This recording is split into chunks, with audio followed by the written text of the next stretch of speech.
Magandang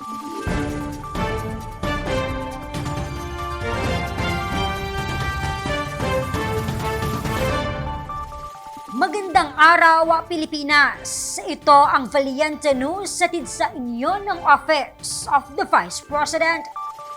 Patuloy ang pag-alalay ng OVP sa mga Pilipinong nasalanta ng mga nagdaang bagyo.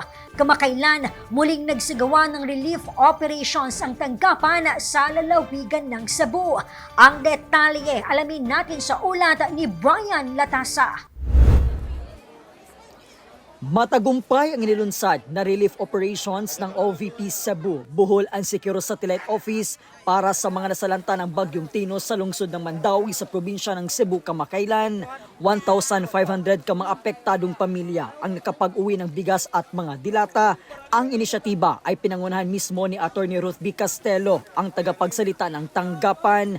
Layunin ng relief operations na matugunan ang pangunahing pangangailangan ng mga residente na patuloy ang pagsisikap na muling makabangon mula sa iniwang pinsala ng iba't ibang kalamidad tulad na lang ng nagdaang Bagyong Tino. Ang Mandawi City ay kabilang sa mga pinakaapektadong lugar noong kasagsagan ng Bagyong Tino. Ipinagpapasalamat naman ng ating mga kababayan ang malasakit at patuloy na pag-alalay ng tanggapan ng pangalawang Pangulo sa pamumuno ni Vice President Inday Sara Duterte sa higit na mga nangangailangang Pilipino.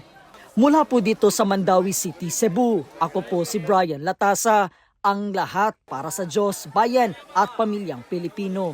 Valiente News. Mga residente mula Talisay City na apektado sa nagdaang Bagyong Tino, binisita ng OVP. Tanggapan, nagsagawa ng relief operations. Ako si Claudette Loreto para sa makabuluhan, naninindigan at matapang na mga ulat at impormasyon. Maraming salamat.